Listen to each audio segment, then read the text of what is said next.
Hey there! Have you ever seen those YouTube videos where someone finds a homeless guy, gives him a fresh haircut, a clean outfit, basically a total glow up? That's basically what Hoyo just did, except it's with these 4 old characters. They snatched them from their retirement homes and gave them extreme makeovers. So let's take a closer look at their revamped kits and what kind of impact they will have. Let's start with Grandma Jingliu. She's been through a lot. Her BFF went full Majin Vegeta, and once upon a time, she dominated Memory of Chaos with basically every boss having ice weakness. Nowadays, some people just meme her as female Yangqing. Here is everything new about her. Number 1. Max HP scaling. Jingliu now scales off of her max HP rather than attack percents. That means stronger skill and ult damage, plus better survivability. She's tankier and less likely to get one-shots. TLDR, higher damage, and more durability. Number 2. Extended Enhanced States. Upon entering her Transmigration state, or as I usually call it, Enhanced form, she gains an additional stack. Previously, she had 2 turns in the state before reverting back to her weaker base form. Now with 3 turns instead of 2, there's much more breathing room to make use of her ult so that she can stay in this form longer. TLDR, longer uptime in her enhanced state, and less downtime, which has been one of her biggest weakness. Number 3. New Moonlight mechanic. Jingliu now gains a self-stacking crit damage buff called Moonlight. Each stack adds 44 crit damage up to 5 stacks. That's over 200% crit damage at full stacks. In order to hit max stacks in one go, so like in one attack, she will benefit from having a Remembrance teammate. Conveniently, Hoyo just released a Remembrance healer built specifically for HP drained teams. I have to laugh a little because they are so clear with the intent that I kinda respect them for their shamelessness. Anyways, TLDR, insane crit damage boost from draining allies' HP. And finally, number 4, Trace updates. Trace number 1, Effect Resist boost. Trace number 2, Energy boost. After using Transcendent Flash, she will gain another 15 energy, making it a total of 35 energy per enhanced skill usage. That is before calculating any energy regen substats. And now, here is a Cliff Notes version for her new Eidolons. E1, higher numbers, more damage. E4, more crit damage boost from her new stacking buff, Moonlight. As of right now, it is a 20% boost per Moonlight stack, which will add up to 100% at max stacks. And her E6, Ice Resist Pen. Moving on to the other High Cloud member on this list, Blade. His new changes are less noticeable compared to the other 3, but that's fine because Blade has a very coherent kit already. His core issue has always been low multipliers, with part of it being his awkward split scaling with HP and attack. Anyways, here is everything new about him. Number 1. Full HP scaling. All of Blade's damage now scales entirely off of HP. TLDR, higher damage overall. Number 2. Aggro increase. This helps him soak hits more reliably and trigger his follow-up attacks.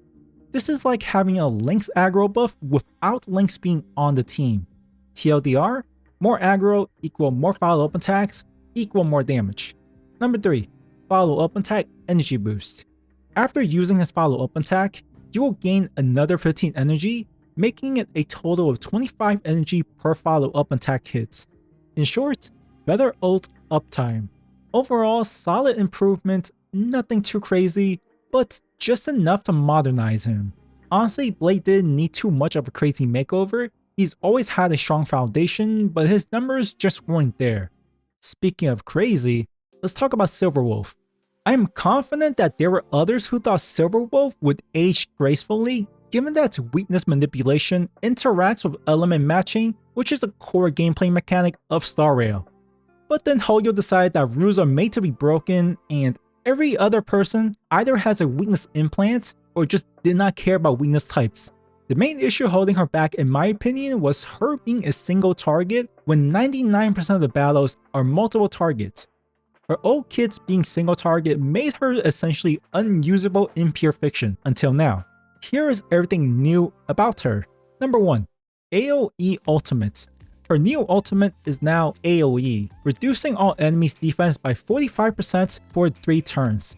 That's stronger than Pella's ult, which is a 40% for 2 turns. With enough energy regen on Silverwolf, Pella might be officially retired. In short, Silverwolf is now Pella Pro Max. Number 2. Weakness Implant Priority. Her skill will now prioritize implanting the elements of your first party member.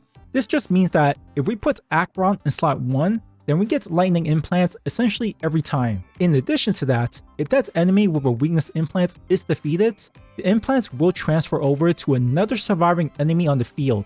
In summary, players will now have full control over which weakness gets implanted. So no more RNG weakness implants. And finally, number 3, trace updates. Trace number 1, energy boost. Silverwolf gets 20 energy at the start of the battle and 5 at the start of her own turn. This improved energy recovery, along with her E1, opened up the possibility of her being able to ult every 2 turns. Of course, depending on situations. Trace number 2, stat boost. She gets a 10% boost to her attack for every 10% of effect hit rates that she has up to 50%. Overall, as a day 1 Silverwolf buyer, I couldn't be happier. They cover up the most glaring weaknesses, no pun intended, in her kit/playstyle. The randomness in her skill implant is gone, the utility is up, and she finally works in multi-target scenarios. So, big win for Silverwolf. Last but not least, let's talk about Kafka. Out of all 4 characters, she might have gotten the biggest glow up. Anyways, here's everything new about her. Number 1, AoE detonation on her skill. Her skill now detonates dots on adjacent enemies as well. If you have her E4, this could mean even more ults because of the energy regen. Long story short, just more widespread dots detonation.